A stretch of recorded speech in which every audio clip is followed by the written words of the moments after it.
So today we are going to learn a new topic, that is total internal reflection. So we have already seen that light is an EM wave, it is an electromagnetic wave which propagates through medium. Unless and until it encounters any medium, it is not going to bend. It is just going to travel in a straight path. But when it encounters a medium, there is a change in medium happening.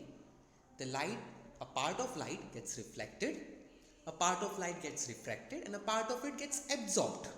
So now here we are going to learn a special case called as total internal reflection. So here we are going to deal with a light which is going to travel from an optically denser medium to a rarer medium. So let us learn this using a figure. So let me first draw an interface over here of the two medium. Let us say that the top medium which we have is optically denser medium. So let us say this is optically denser medium, and the lower one is optically rarer medium.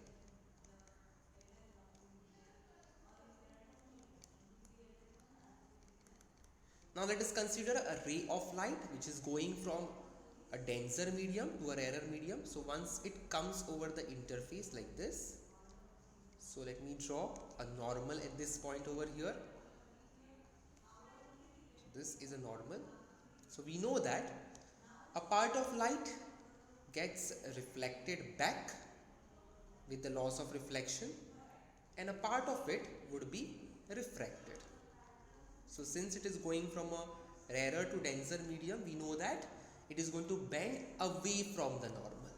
So it is going to be something like this. That is, your angle of refraction should be greater than angle of incidence. This angle should be greater than the angle of incidence. So my ray of light is passing from a denser medium to a rarer medium. Part of it is getting reflected. So this is reflected ray. This is refracted ray. Okay, and part of it will get absorbed. So now we are going to concentrate on this reflected ray. So the process in which a part of this light is going to get reflected. This is why it will be called as a internal reflection, because it is going to be reflected internally in the same medium. Okay, so this reflection would be called as a internal reflection. This is internal reflection. Okay, simple. Now what do you mean by total internal reflection? Okay, so under certain conditions, what is going to happen is the whole of this incident light, the whole of this incident ray can be made to be reflected back into the denser medium. So that would be situation wherein what is going to happen? The entire of this incident ray which is coming on this interface, there is no polished surface over here, no mirror, okay, nothing. But what is going to happen over here is the entire of this light will be reflected back into this denser medium, and this process and this phenomena would be called as the total internal reflection. That means the entire of this incident ray did not get refracted, it did not go out of the medium, okay, it did not cross this interface, but what did it do? It just came back into the same denser medium, okay, totally. It got reflected totally, and therefore this phenomena would be called as a total internal reflection.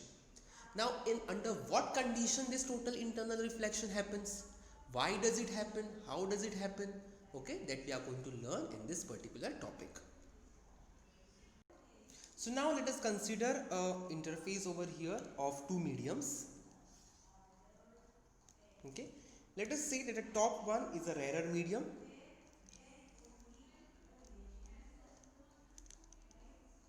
Let's say medium number 1, and the down one is a denser medium.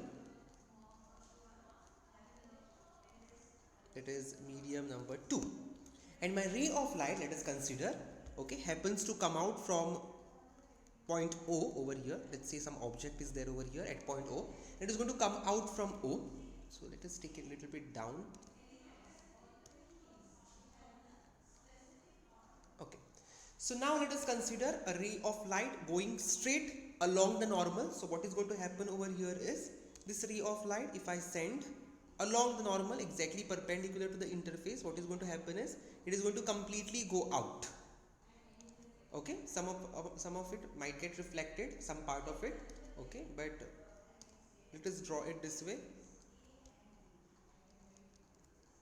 Okay, so ray of light will not bend, the refracted ray, no doubt part of it will get reflected, but when we are talking about refracted ray, this refracted ray is not going to bend over here, it is going to go straight out.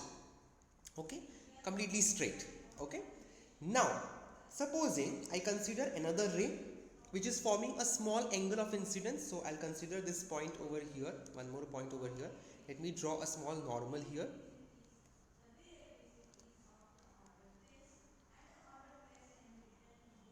Okay, this is my normal at this point.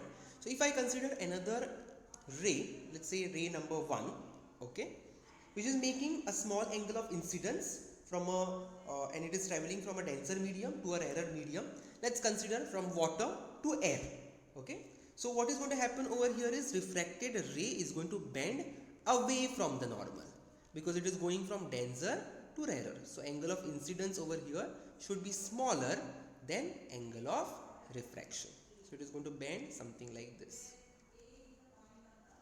so that my angle of incidence is smaller than angle of refraction. This is what is going to happen over here. So let me just proceed drawing this dotted line. Normal should be dotted. So this is going to be I is lesser than your refracted angle. Okay, refracted angle will be more than the angle of incidence. So now if I keep on, so let us say this is ray number 1. Okay, so now supposing I keep on increasing this angle of incidence. If I go on increasing the angle of incidence, so I'll send a ray like this so that my angle of incidence increases little more. So my angle of incidence, let us say, increased over here. This is my I now. So what is going to happen? As the angle of incidence increases, angle of refraction would also go on increasing. Okay, so supposing there is a ray coming out from here, so what is going to happen over here is there will be another ray.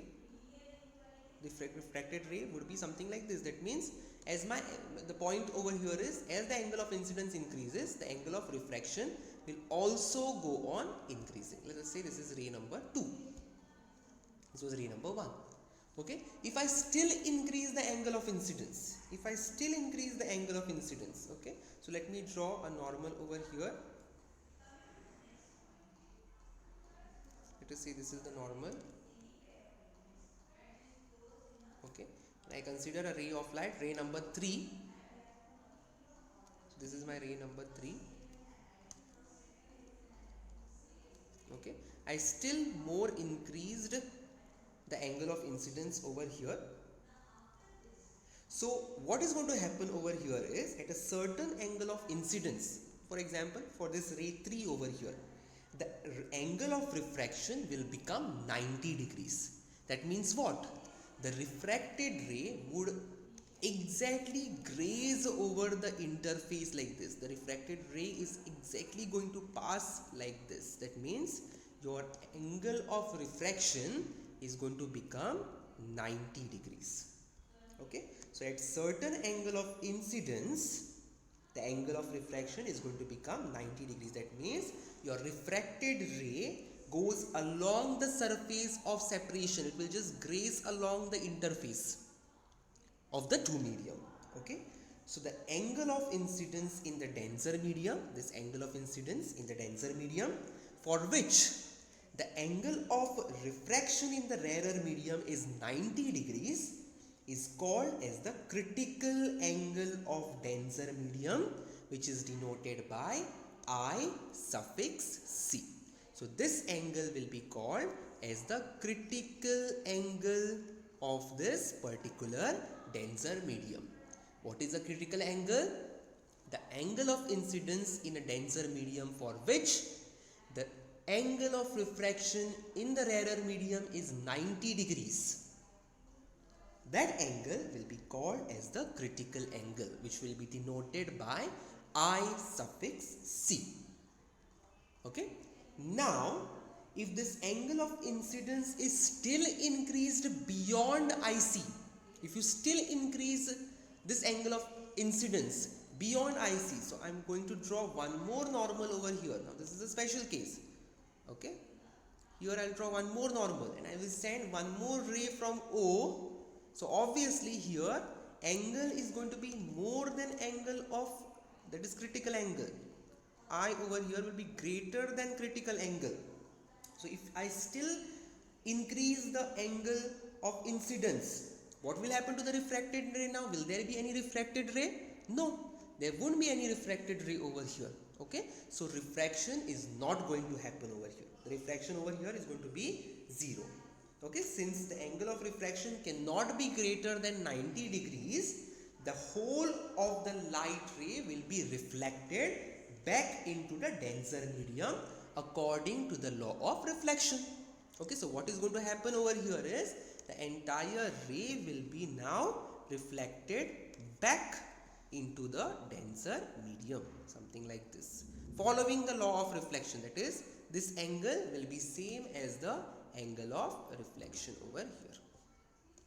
Okay, because your angle of refraction cannot be more than 90 degrees. Maximum angle of refraction that is possible is 90 degrees. So if it becomes more than 90 degrees, it is no more refraction, it became reflection because your ray came back into the same medium. Okay, so that is what is happening over here. So angle of reflection now, this is going to be angle of reflection, not refraction. Okay, so under this condition, that is I greater than the critical angle, the whole of the light will be reflected back into the denser medium, and this phenomena is called as the total internal reflection. So this becomes totally reflected ray. This becomes totally reflected ray. Okay, so this phenomena is called as the total internal reflection. Now how do we define total internal reflection?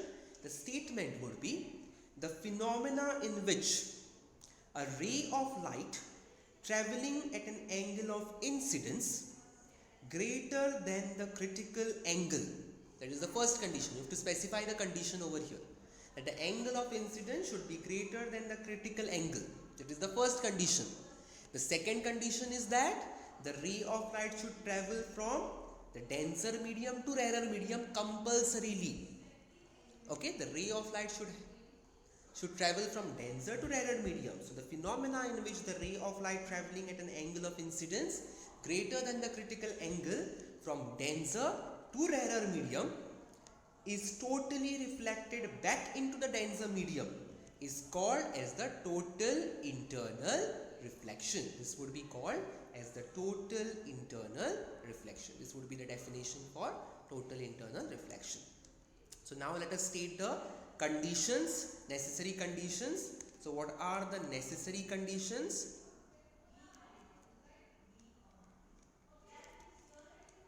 Necessary conditions for total internal reflection.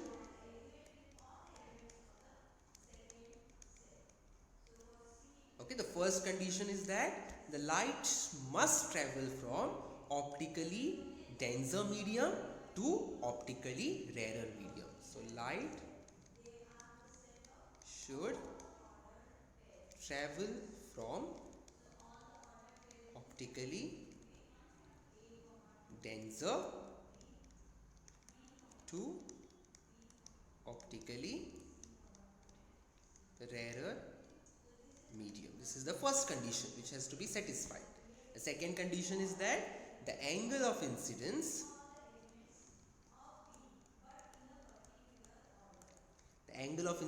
in the denser medium must be greater than the critical angle of the two media.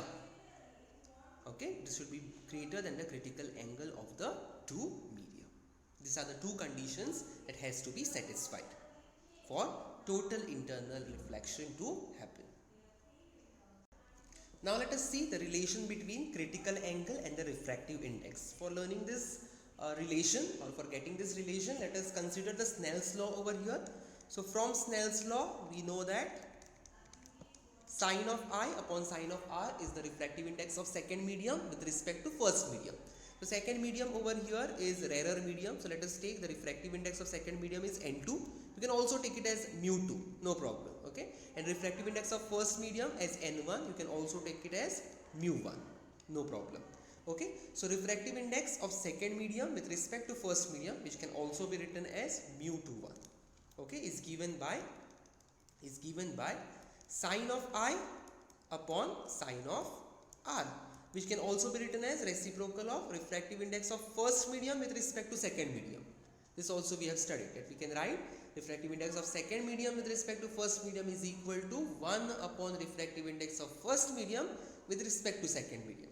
So I will consider the case of ray 3 that we had discussed over here, that is when the critical angle we have, the angle of refraction is 90 degrees. That means when the refraction angle is 90 degrees, the angle of incidence is called as the critical angle. So this particular condition I am going to use over here in Snell's law and say that sine of IC, when angle of incidence is critical angle, divided by sine of angle of refraction, which is in that case 90 degrees, will be equal to 1 upon the refractive index of first medium with respect to second medium. Correct? So if I take a reciprocal over here, what will I get? Refractive index of first medium with respect to second medium will be equal to sine of 90 upon sine of critical angle, and sine of 90 is 1, correct? So 1 upon sine of critical angle is going to be refractive index of first medium with respect to the second medium. Okay, so if we consider that the refractive index of the denser medium, okay, that is the, if I will write over here, if the refractive index of the denser medium, that is N1, is mu, and the refractive index of the rarer medium, that is N2, is, let's say, it's air. Okay, this is water, let's say, and this is air. So refractive index of the rarer medium, let us consider as 1. Okay, and what will happen over here? This is going to be N21 is nothing but refractive index of first medium with respect to the second medium. Okay, which is equal to 1 upon sine of IC, because N21 is nothing but N1 upon N2, refractive index of first medium with respect to second medium. So first medium we have taken as mu, and the second medium we have taken as 1. So divide by 1. So that is going to be 1 upon sine of IC. Okay, so thus what we can say, that the refractive index of any medium is equal to the reciprocal of the sine of its critical angle. Okay, so if you want to find out the refractive index of any medium, that will be equal to what? So if you know the critical angle for that medium, if you just know the critical angle of that medium, you can easily find out the refractive index. Or if you know the refractive index, you can find out the critical angle. Okay, so refractive index of a medium is equal to, it is not affected by any other quantity, it will be equal to reciprocal of sine of its critical angle. Okay, so let us see few of the critical angles and the refractive indices of few of the transparent mediums. Okay, so for water, the substance, right, substance, refractive index and critical angle. Okay, so if the substance is water, the refractive index is 1.33. You will not memorize this, and critical angle is 48.75. We just have an idea about it. Okay, so water is this. For a crown glass, it is 1.52 and 41.14. For a dense flint glass, refractive index is 1.65 and this is 37.31. And for a diamond, the refractive index is 2.42 and critical angle is 24.41 degrees. So based on this value, sometimes give reasons are asked. Okay, that is why you just need to remember which one has a higher refractive index. If you are asked a give reason comparing water and diamond or a glass and diamond, so you should be having what is the refractive index of the two, which one is greater. For diamond it is greater. Which one is the critical angle, greater critical angle. For crown glass, critical angle is more. Okay, so this has to be remembered, not the exact values. Let us see the application of total internal reflection now. So this phenomena of total internal reflection can be used to explain some of the effects observed in the daily life. Okay, for example, mirage or sparkling of diamond, or it is also used in certain optical instruments. For example, prisms or optical fibers. Okay, so these are the things which are used there. So total internal reflection find its application in many things. So we are going to discuss that now. So first application we are going to see is sparkling of diamonds.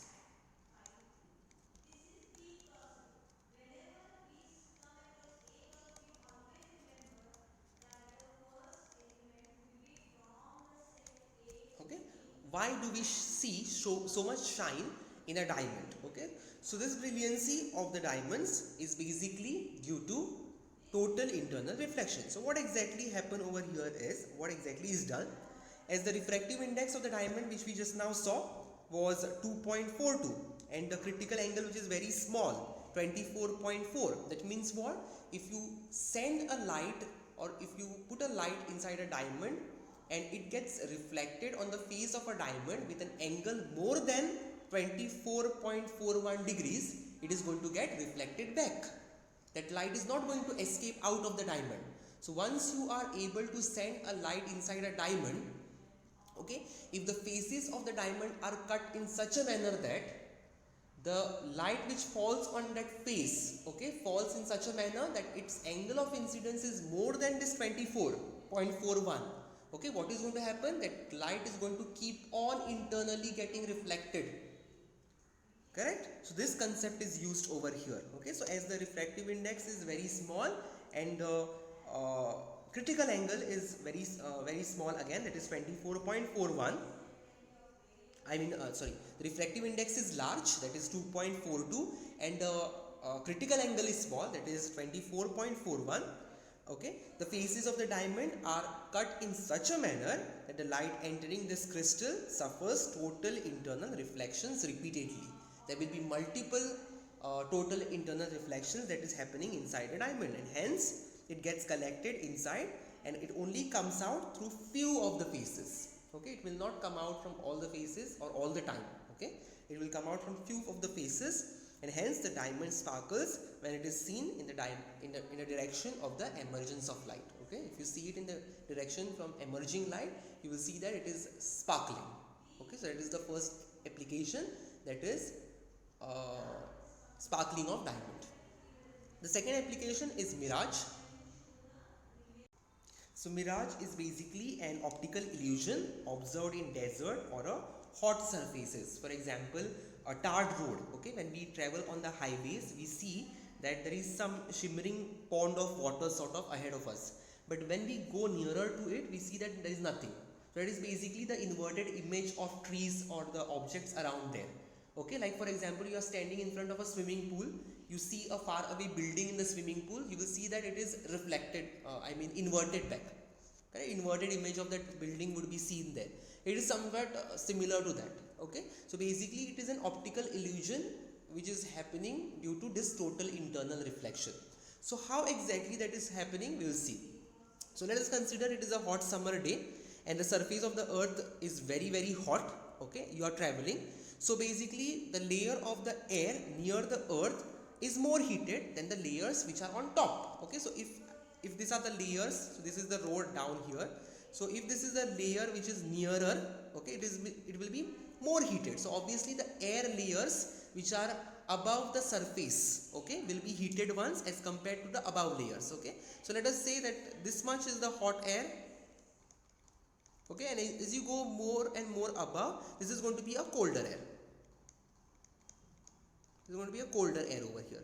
So hence the density and the refractive index of the air layers increase as we move high up. Okay, so this is going to be more denser. Colder air is going to be more denser. The refractive index will be more over here, and this is going to be rarer. The refractive index over here will be lesser.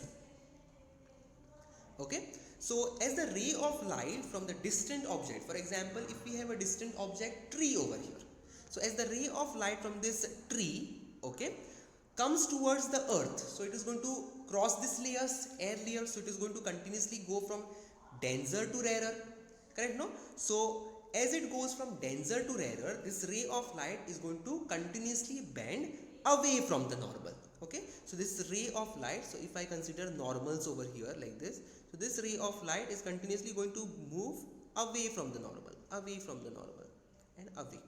Okay, so this is going to continuously move away from the normal. So a stage will reach where the angle of incidence would become greater than the critical angle.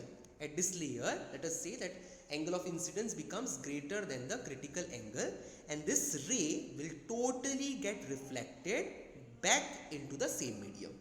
There won't be another refraction which is happening over here. This will be totally reflected back in the same medium. So these rays then will move up through the layers of increasing refractive index. This will become more and more dense layer now. As it goes up, the layer will become more and more denser. So it is going to go from a rarer to denser, rarer to denser, rarer to denser medium. So it is going to go through a increasing refractive index and therefore undergo refraction in the direction opposite to that in the first case. So first case it was coming down. Now it is going to go on top, and it is going to bend towards the normal now, because it is moving from rarer to denser medium. Okay, so now finally what would happen? These rays would reach the observer's eyes. Okay, and then if you produce this ray backward, okay, what is going to happen? If you produce this ray backward over here, he would see an inverted image of whatever object was there, that is this tree. Okay, so there would be an inverted image which will be generated down here like this. It will be something like this. Okay, as if and this image will not be that clear, obviously. Okay, so he will see that there is some pond of water there.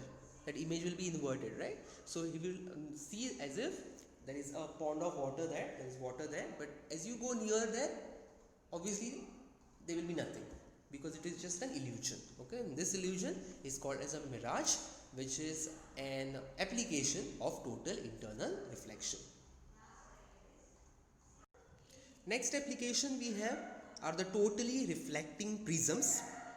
So a right angled isosceles prism, that is 45 degree, 90 degree, 45 degree, that is something like this. You must have seen this in your laboratory. So a prism like this, that is 45, 90, 45. So the angles are going to be, this is going to be 45, 90 and 45. So an isosceles prism, that is 45, 90, 45 prism, is called as the totally reflecting prism.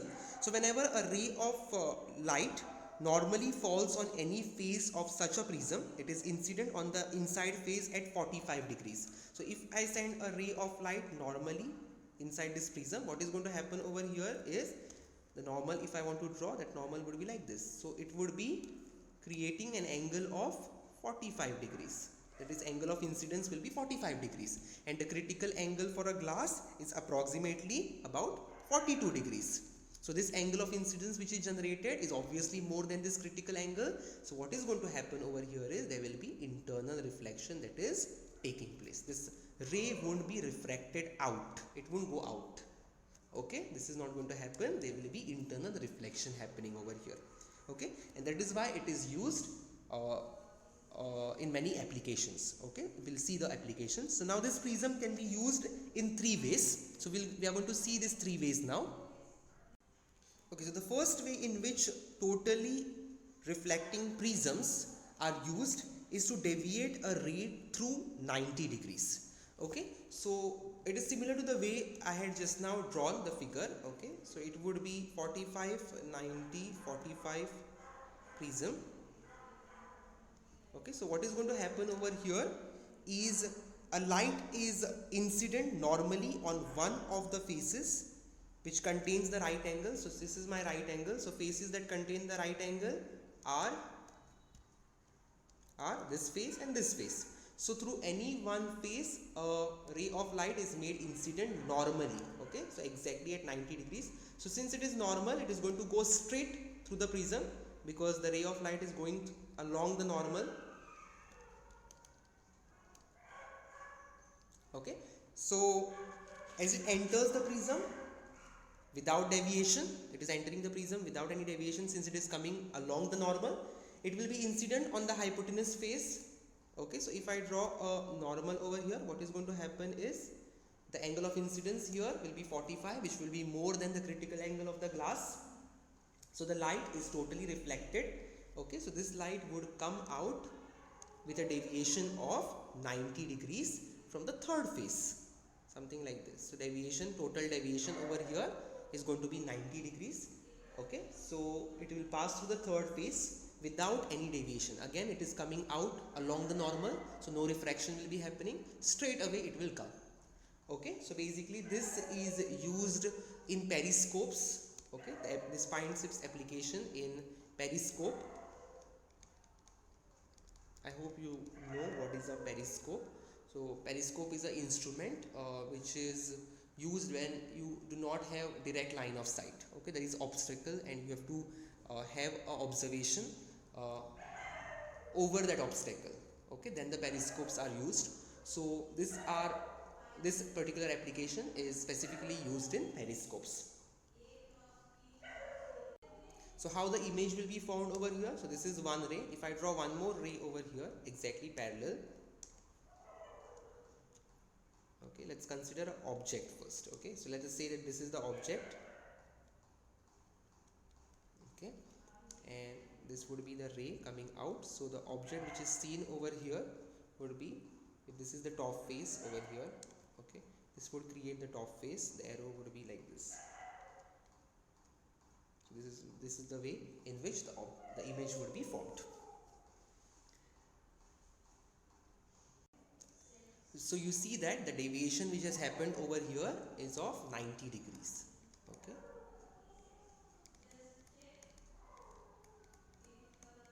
Your image, your object was like this. The image became like this. So deviation is 90 degrees over here.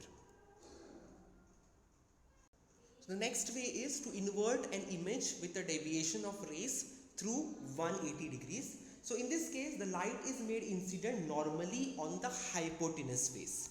Okay, so your prism would be kept something like this.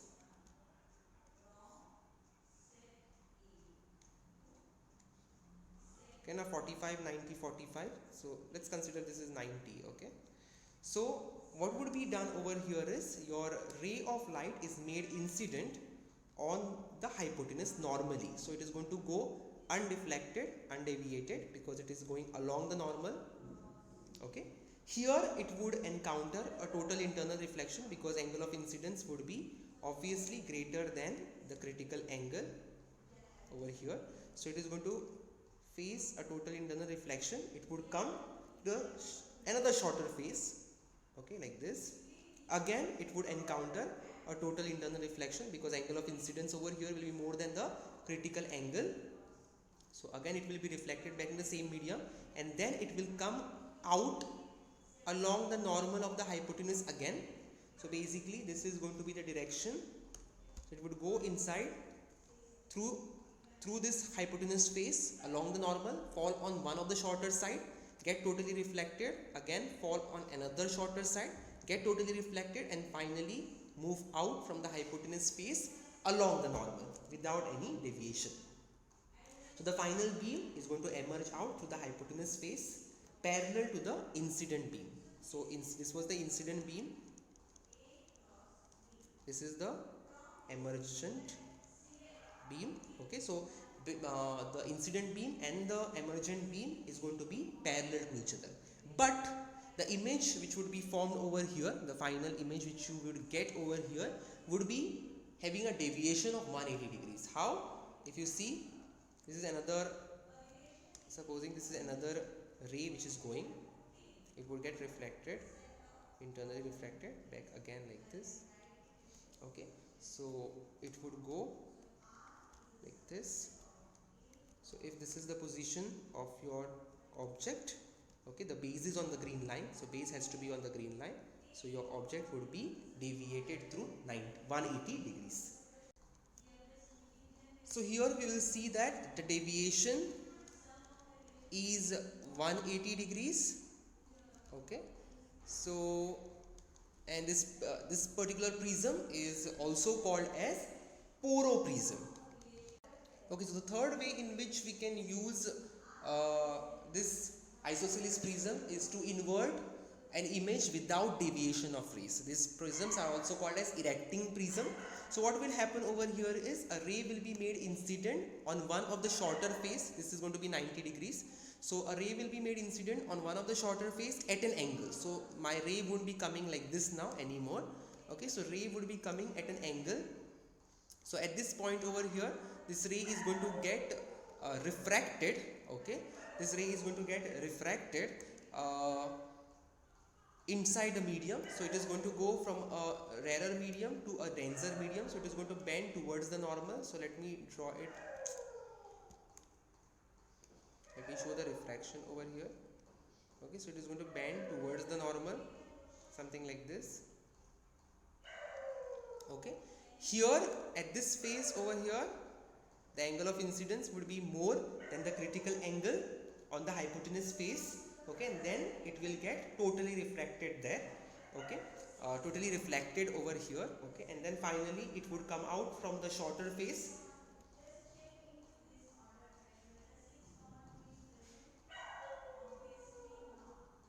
Something like this. Okay, and here also it will encounter refraction because it won't be coming out exactly at the normal over here. So it will encounter a refraction and it will emerge out parallel to the incident light. It will come out parallel to the incident light. Here this might look along the normal, but it won't be along the normal. Okay, just consider this ray, this part of the ray from here to here. It might look that it is coming out along the normal, so it should have come straight, but it won't be along the normal. It is just a construction fault. Okay, another ray which would be coming, let's say that this is the ray which is coming. Okay, it would come, fall on the hypotenuse face, get totally refracted, okay, and come out like this. Okay, so if you see over here, there is no deviation of rays happening. So if my object is like this, based on the green line, then my object would be an inverted image over here like this. Okay, so supposing you keep an inverted image over here, this side. If you keep an inverted image over here,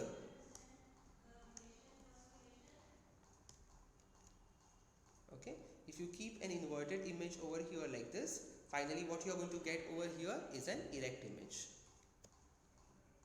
Object over here, you would get an erect image on the other side. Okay, so that is how, or that is why it is called as the erecting prism. Okay, so this is basically used in a binoculars because the far away object's image which is formed nearer, okay, in the binoculars is usually an inverted image. So to reach our eyes, it has to be erect because obviously we cannot see inverted image through binoculars. Okay, so this kind of erecting prisms are placed in the binoculars so that whatever image is formed of far away objects, okay, is inverted and then it reaches our eyes. Okay, so this one finds its application in binoculars. Okay, now let us go through the advantages of totally reflecting prism over the plane mirrors. Okay, so if you compare totally reflecting prisms with the plane mirrors, how is it beneficial to use prisms over the mirrors? Okay, the first advantage is that in prisms the light is totally reflected.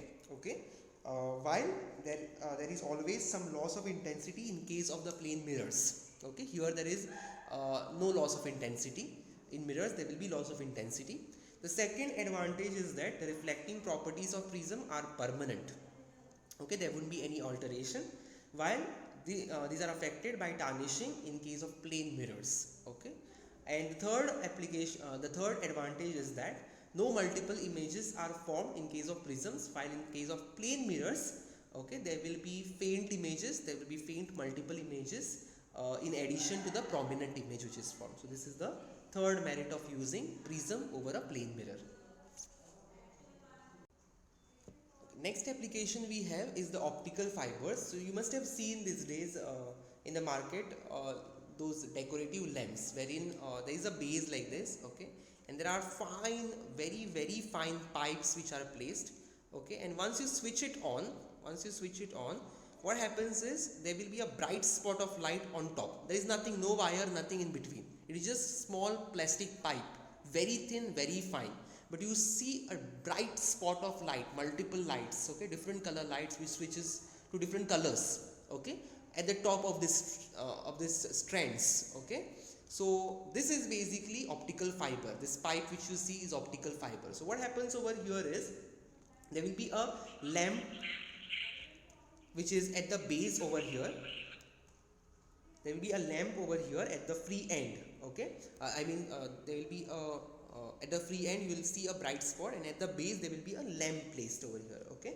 So when the lamp is switched on, the light travels from the bottom of each of the fiber and appears at the tip of the free end as a bright dot of light, okay. So these plastic fibers in these lamps are nothing but the optical fibers, okay. So working of optical fiber is based on the phenomena of total internal reflection. So what exactly is an optical fiber?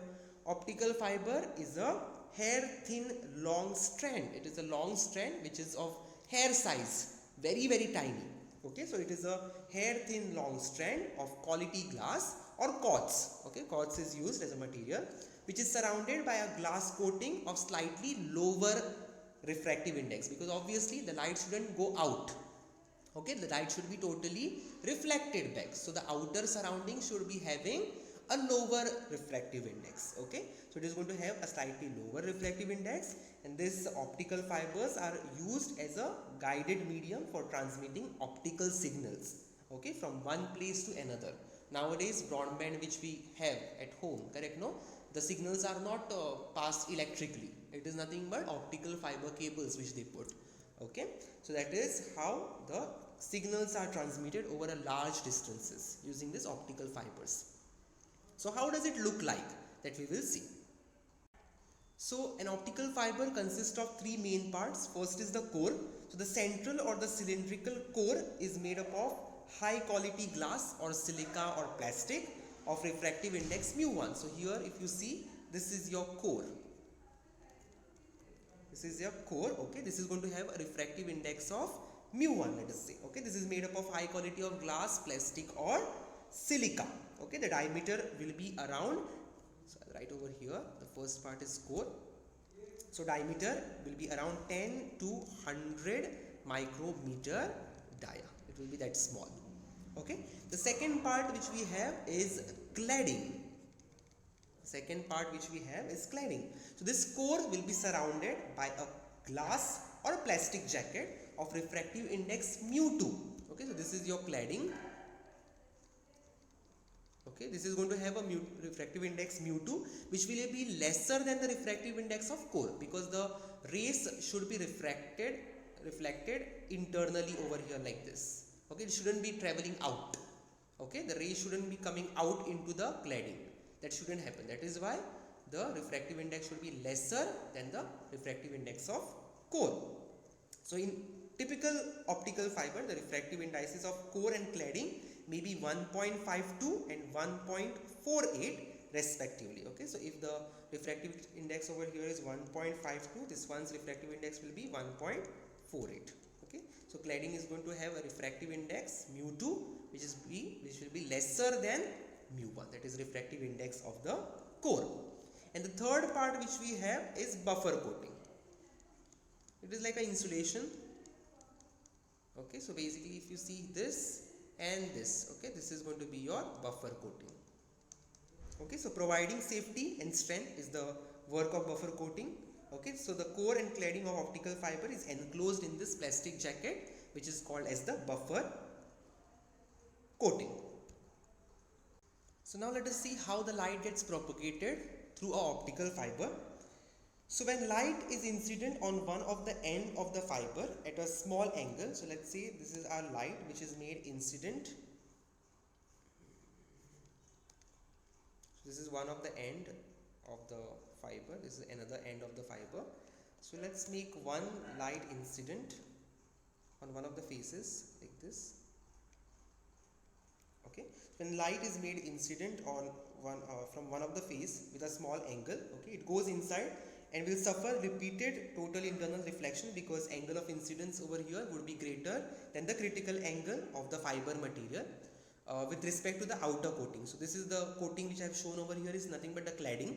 So as there is the refractive index of the cladding will be lesser than the core, it will get totally reflected like this, somewhat like this. Okay, so it will keep on getting reflected, it will experience multiple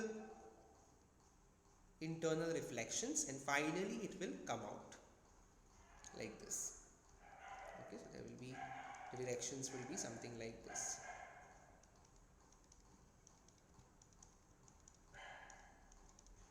Okay, so direction would be something like this. Okay, so as there is no loss of intensity over here in total internal reflection, that is what we saw in the advantages, right? The outcoming beam is of the same intensity which you sent the incident beam. Okay, the emergent beam and the incident beam is the emergent beam and the incident beam would have the same intensity.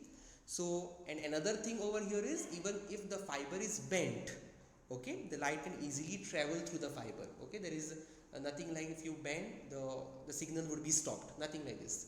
Okay, you can bend the cable the way you want, the fiber the way you want, and still the signals will be transmitted over here. Now there is something called as light pipe. Okay, so the bundle of optical fibers is called as the light pipe. So if you have optical fibers clubbed together, okay, together like this, number of optical fibers if you take and put them together, you make a bundle of it. Okay, this is called as the light pipe. Okay, so a single fiber cannot be used actually to see the complete image of an object, but if the image is broken down into large number of fine dots and each portion of the image is seen through the separate fiber, the complete image or the detailed image can be seen. Okay, so this basically is used for mainly used in medical applications. Okay, so the light pipe can be used to transmit such an image very accurately, you can say.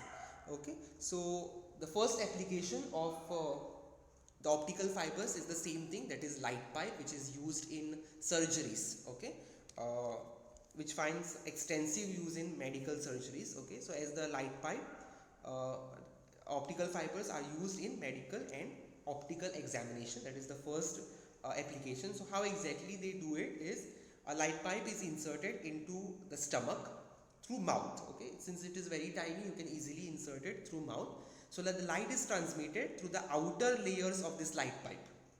Okay, so light will be transmitted through the outer layer of this light pipe, okay, to the stomach. So this light will get scattered inside the stomach by the various parts of the stomach.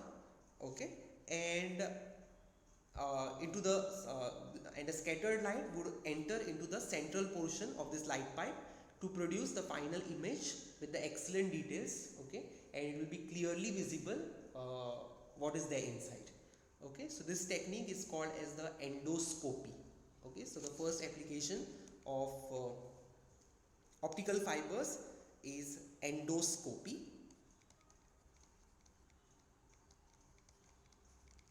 The second application is they are used in transmitting and receiving the electrical signals in telecommunication. So electrical signals are first converted into light by suitable transducers. Okay, so each fibers can transmit around 2000 telephone conversation without much loss of intensity. That is a very good advantage. The third application would be it is used in photometric sensors, which is used for measuring the blood flow in the heart, again a medical application. And the fourth application would be, it is also used in refractometers.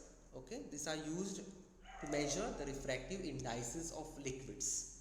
So these are the applications of optical fibers. So second applications is in transmitting and